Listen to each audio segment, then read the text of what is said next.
Celtics lose 105-103 to the Heat. It was an absolute classic. We're going to break it down for you. Former CLNS fill-in for me, Jay King, is in the house with us.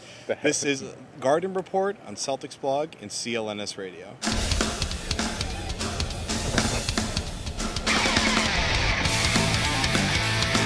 So it was an amazing comeback by the Heat. Celtics lose them 105-103. The winning streak continues, 23-game winning streak for the Heat. 5 years ago to this day, the Celtics snapped the Houston Rockets' 22-game winning streak, but they couldn't do it in this one. It looked like it was going to happen, even without Kevin Garnett, who was out with the flu and a left adductor strain, and he passed away at some point today, apparently. I mean, it was a really rough day for Kevin. Doc even actually said before the game that if it weren't for his flu, he actually would have gone tonight. He would have played through the leg injury. Yeah, so really inconvenient. And we got a snowstorm coming Tuesday, so it's really just crappy. Our lives are just terrible. Exactly. Things are falling apart in the Garden right now. But we're going to talk about the game. We're going to talk about what happened at the end of the game. And we're going to talk about Uncle Jeff Green, who had a career-high 43 points tonight. That's his Twitter handle, if you're looking at it. I'm aware of that, thank you. God, it was absolutely crazy in here. We had the entire third quarter a Jeff Green chant, just Jeff Green, Jeff Green. I thought it was turning into an MVP chant. There was a slight MVP chant. There was like three drunk guys and like sitting on the baseline going MVP. Yeah, it never picked up, though. Exactly. Shockingly. So, if you don't know who this is, that's Evan's Clinchy. He's on just about every single episode, so you should know him pretty well by now. He's from Celticsblog. Jay King, I was asking him, should I say Mass Live or MassLive.com, but he just wants former CLNS fill-in for Jared That's Weiss. all I want. That's all I want. If you've been with CLNS Radio for the past 2 years, when I wasn't able to make it last year, Jay King filled in for me and did a much better job. They tried to get rid of me, but Jay lives out in East Longmeadow.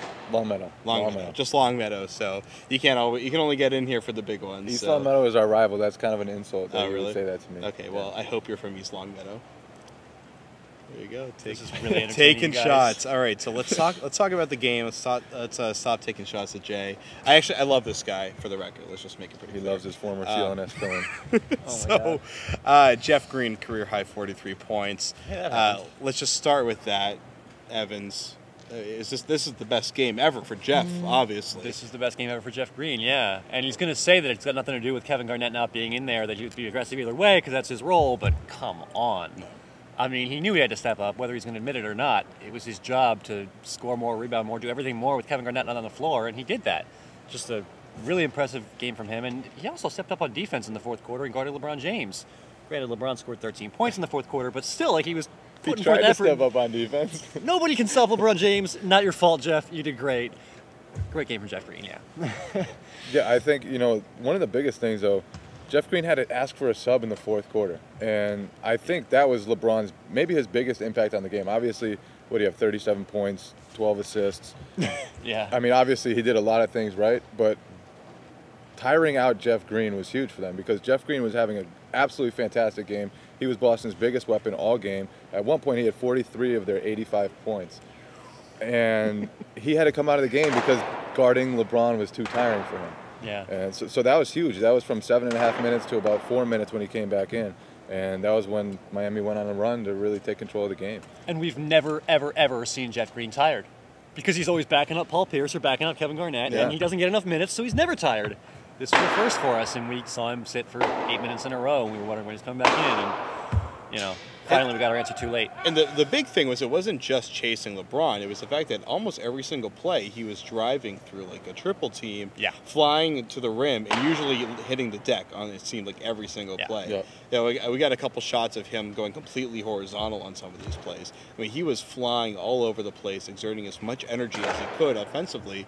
And he really needed to be able to conserve himself defensively, but LeBron James is kind of known for being a little bit of an intense guy to defend, so that didn't make it easy. But I thought Pierce did a really good job on him too. I thought both Jeff and Pierce did a good job one-on-one defending on LeBron James. But that's never ever has doing a good job defending LeBron one-on-one been good enough to be able to stop him.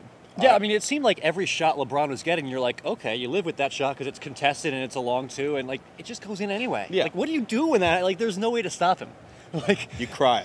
They put a hand in his face every time. They made him take a tough, fadeaway 18-footer. Like the last one. Like the last one. And what happens? Winner. It just goes in anyway. Like, there's no way to defend that.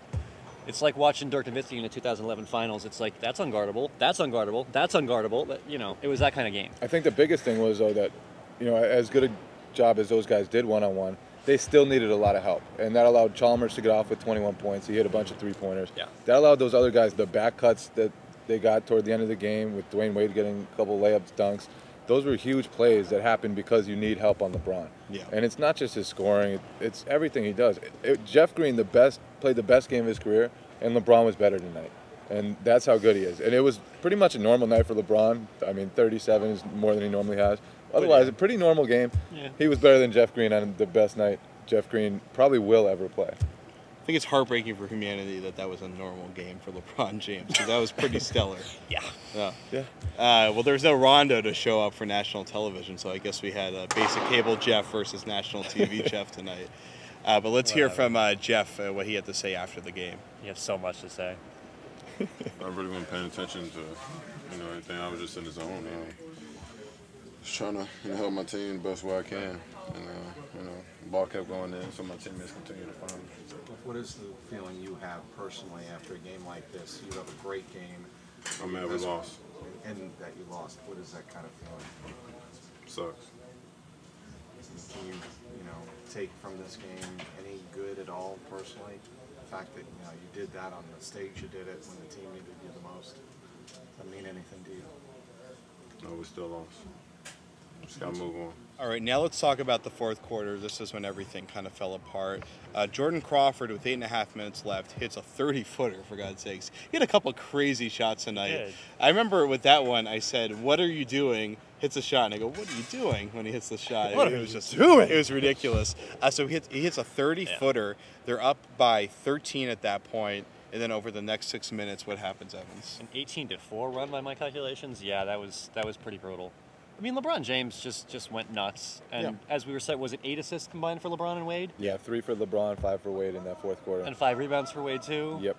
And 6 of 11 shooting for LeBron James in the quarter. I mean, what do you do against that? I got no answers. I'm done. He went into God Bye.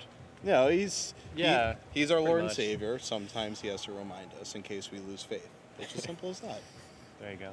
Video game God mode? Was Exactly. that what they said about He's Luis into Scolari 2K. Except LeBron is permanently in video game God mode. No, he's in which is not too 2K12 fair. mode tonight. But let's talk about Brandon Bass's defense. I mean, a lot of guys deserve some blame for the defense, but there was basically at the end of this run, it was from the timeout at the 5:14 mark till when Chalmers hits the 3 at the 2.5 mark, where Bass has a few possessions in a row where he gets caught in no man's land and they score off of that. Yeah, and you asked a question to Doc Rivers in the post game, and you asked whether they made any adjustments, and he said no, we just made mistakes. Yeah, and that's what it was. It was just Bass getting lost, and he's done that far too often this year.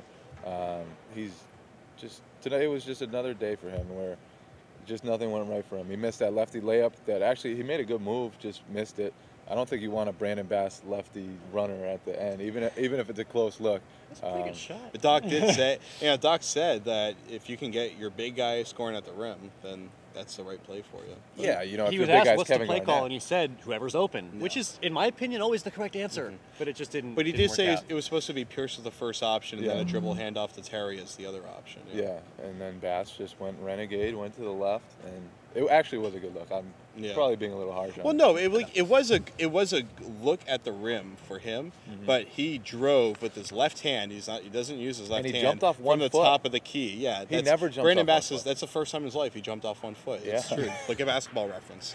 Do some sort of query for how many feet he jumped off of. But I mean, it's not. Sure, the end result was the kind of look you want to get, but there's no way that they want to rely on Brandon Bass to penetrate from the top of the key. It was amazing that he did pull it off because he's been so scared to dribble. The last play I can remember him dribbling from the high post was against Greg Monroe in like the 4th game of the season. It's a good last memory. year. And I remember I talked to him about that, and he hasn't done it since. I mean, the Heat are a good defensive team. Like, They're well coached, and they got smart players. LeBron and Shane Battier know what they're doing. They rotate, and they shut down your first option and your second option. And sometimes you're stuck with Brandon Bass driving. I mean, they didn't have anything else there. I don't know what to tell you.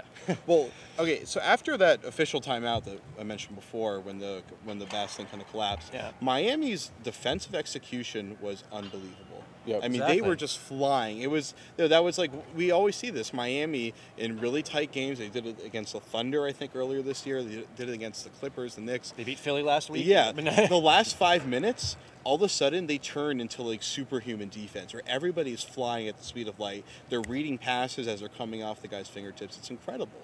You're right, and that's why I think the shot at the end with Paul Pierce hitting missing that fadeaway three, I think that was the best shot they had. Mm-hmm. I mean, it's either you try to drive. It was over there, actually, in that corner. No. Where was I sitting? This. We were sitting back there. Yeah. Okay. In any event, I mean, like they weren't going to win this game in overtime, right? Like they're so depleted. They're, even if they do get it 2, they're going to lose the game anyway. Like they had to hit that fadeaway 3, and they just, I just realized we were sitting up there, so it was actually in that corner. So I apologize. Yeah, that's right. You're right. A lot of disorientation. Right. Exactly. I know.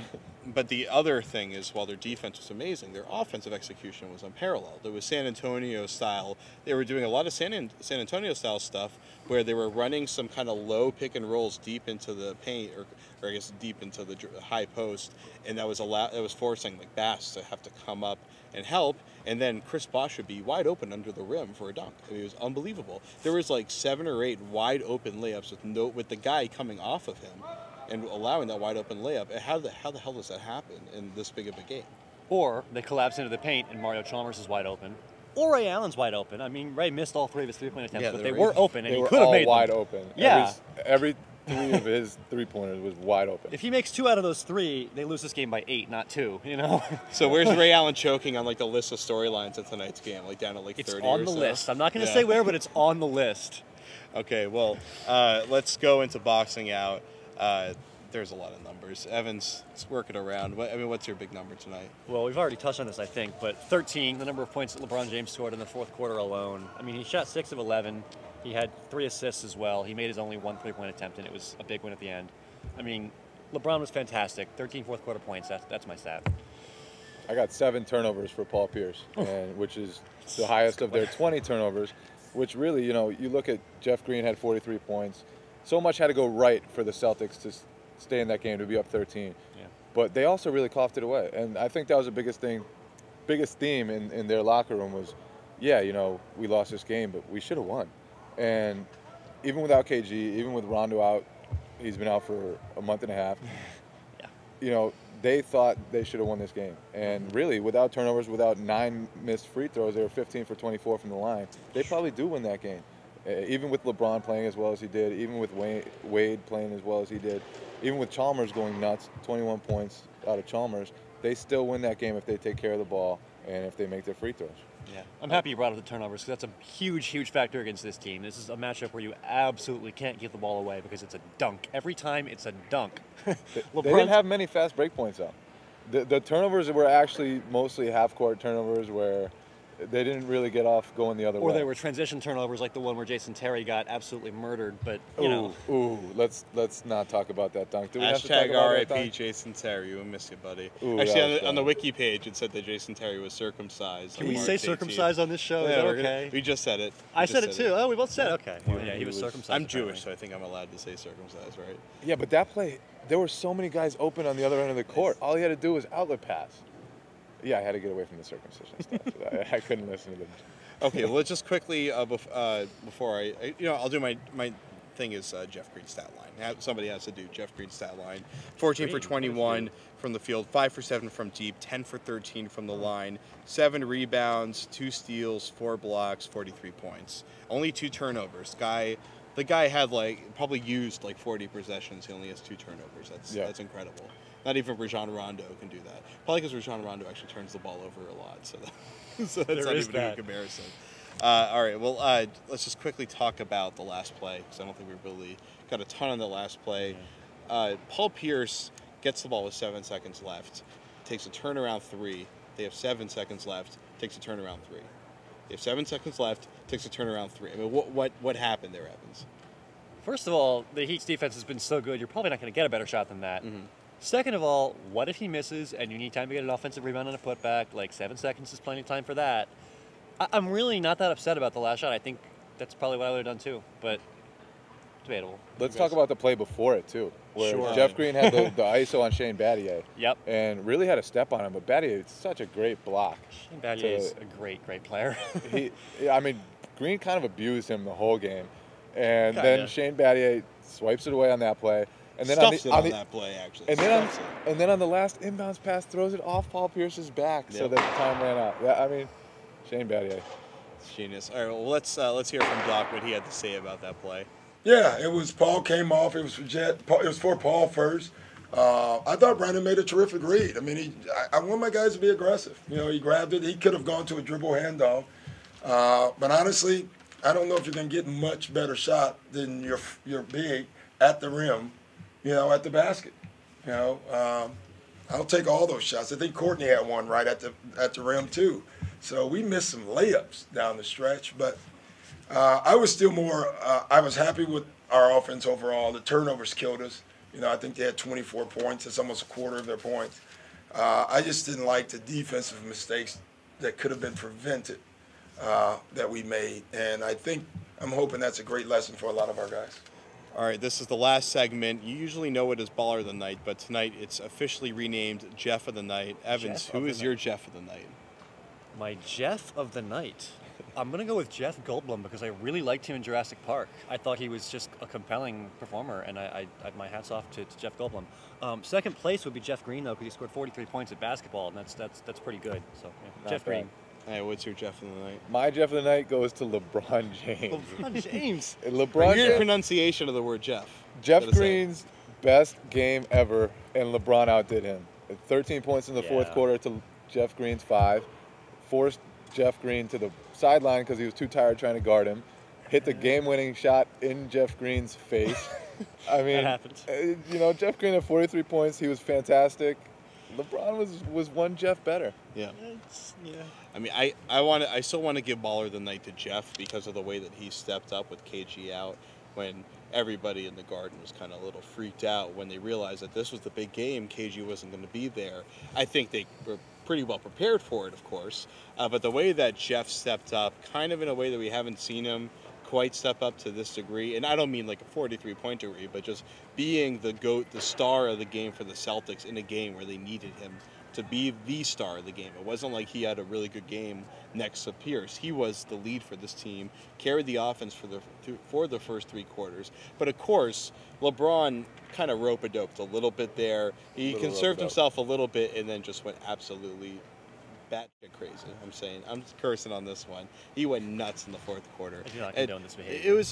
It was amazing to see. This is why LeBron is so special, because he's able to keep them competitive, keep them engaged. You saw he was getting on Ray in the fourth quarter. He was getting on Chalmers in the fourth quarter during these timeouts. He maintained his kind of forward-thinking leadership, and he stepped up when they needed him to. And he didn't single-handedly bring them back in the game, but he definitely deserves about 75% of the credit for it. And think about, you know, how much tougher this team has gotten mentally. 2 years ago when they first came together, they had a reputation for folding down the stretch. And it continued through the 2011 finals. LeBron didn't show up. They got beat by the Mavericks 6 games. Now it's like, if they're in a close game, LeBron's probably going to win it. Or Dwayne Wade's going to win it. Or Chalmers is going to surprise everyone and hit a 3. They're going to come away with the win. A lot of these games that they've won in this 23-game winning streak, they haven't been blowouts. It's been they stay close, and they pull it away at the end. And that's because of LeBron. That's because they've just gotten mentally tougher. I mean, you can't say enough to their maturity. Yeah. These are the champions, and they play like it every time they step on the court. I mean, nothing against LeBron, who's an absolutely amazing player, the best on the planet, but I think part of that mental toughness is other factors, too. I mean, there's the fact that Shane Battier is so smart and always knows what he's doing. There's the fact that Eric Spoelstra has grown a pair and actually demanded what he wants from this team, you know? You're going to play point guard, LeBron. You're going to play center, Chris Bosh. You're going to defend harder, Dwayne Wade. Like, he bosses these guys around like a real coach. Like, he's Pat Riley's protege, and he's coaching like it. Well, I think it's more you're going to be point guard LeBron, you're going to be power forward LeBron, you're going to be center LeBron. You're going to be God He's gotten LeBron to take over every single role that he needs to for this team. That's amazing. And it was a game where they wanted to go small because the Celtics wanted to go small, and they thrived in it. Absolutely thrived in it. But I'm serious about Eric Spoelstra because Mike Brown couldn't do it. Like, Mike Brown could not demand everything you wanted out of LeBron. LeBron just wanted to do his thing and hang out on the perimeter and shoot. And Eric Spoelstra demanded that he become a winner, and he did. Like, I think coaching is a big part of it. But, I mean, LeBron's pretty awesome himself, so. He's okay. He was the Jeff of the night. He was the Jeff of the night. I mean, I think Goldblum still, but you have your opinion, I have mine. It's all good. All right, well, that does it for us. The Celtics, they amazingly somehow lose this game. Somehow. Because of what we just said for the past 5 minutes about LeBron and the Heat. They are the ultimate team right now. They're one of the most amazing. I've been coming to games my entire life. I've never seen a team as good as the Heat are right now. It's incredible. The 90, I thought I mean, I don't really remember the 96 Bulls, but I do kind of remember the 98 Bulls, and they were pretty close. But I haven't seen a team quite as dynamic and quite as dominant when they need to be as the Heat are right at this moment. I'm thinking back to those Shaq, Kobe teams. Yeah. With the Lakers. That was close. Yeah. Those teams would give them a run for their money, I think, because they had Shaq down low. Miami doesn't have that guy down low. Obviously, LeBron. Are you saying Chris Bosh isn't as dominant as Shaq down low? Not quite.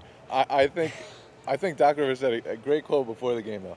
He was talking about LeBron James, how many positions he plays. He said plays the 3, the 4, the 5, and the 6. The 6. LeBron plays the 6. He played the 6 down the stretch. Yeah.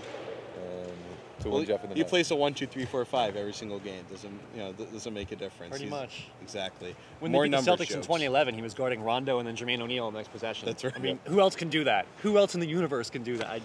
There's no answer. Well, he'd guard Muggsy Bogues and Yao Ming on the same possession if he had to. I like that. That was nice. Or I guess George Mirasan would technically, or Manu Bol would actually make sense. He would guard me and Jimmy Toscano in the same possession. Oh, talking about a height difference. Jimmy, you got to show up for these shows, or you're gonna get burned. Every Jay, single time. I'm sorry, Jimmy. Thank you for filling in. Former CLNS fill-in, Jay King. There you go. And now Jimmy Toscano, CSNNE.com fill-in. Evans Clinchy, we'll shake your hand too, just because that's how men shake hands. All right. That was awkward left to right handshake right there. Because he can't take the pen out there. The mini pen. Can you show them the pen? I mean, that's so small. Let's redirect the ship out of here because I know you want to. Small and broken. You want to go back to sleep because hopefully you're snowed in today. We'll call that pen Jimmy Toscano. There you go. Celtics lose 105-103 to the Heat. This is the Garden Report on Celticsblog and CLNS Radio. That's my move. My move. Good job, Ed.